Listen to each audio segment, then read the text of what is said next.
Kronologi penemuan tulang belulang manusia beserta kain kafan di area proyek perumahan di Desa Sindang Panon, Sindang Jaya, Kabupaten Tangerang, Provinsi Banten.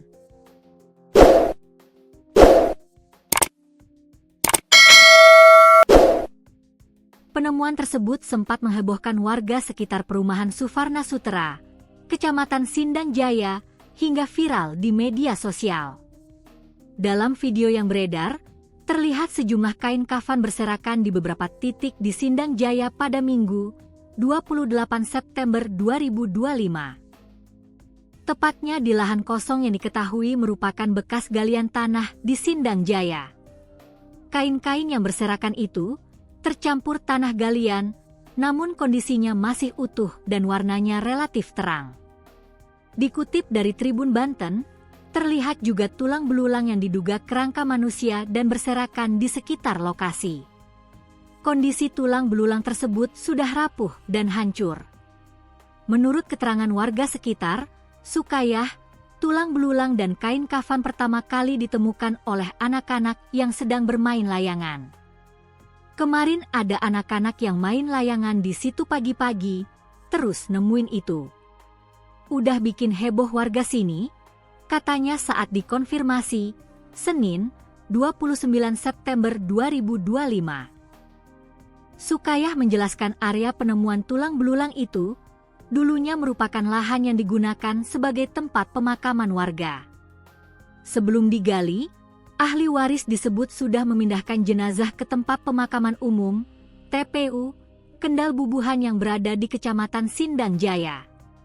Tadinya makamnya banyak, tapi sudah dipindah ke TPU Kendal Bubuhan, jelas Sukayah. Oleh karena itu, Sukayah menduga kain yang ditemukan adalah kain kafan jenazah yang tertinggal saat proses pemindahan berlangsung. Namun, ketika ditanya mengenai siapa ahli waris pemilik makam, Sukayah mengaku tidak mengetahui secara pasti.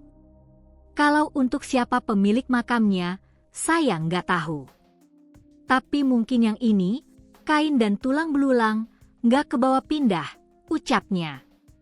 Sementara itu, Kapolsek Pasar Kemis AKP Syamsul Bahri mengaku telah mengecek ke lokasi penemuan kain kafan dan kerangka tulang manusia di Sindang Jaya.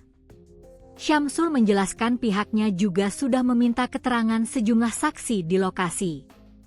Berdasarkan keterangan saksi, di lokasi itu dulu ada pemakaman yang disebut Makam Jengkol, kata Syamsul, Senin, 29 September 2025, dilansir tribunjakarta.com.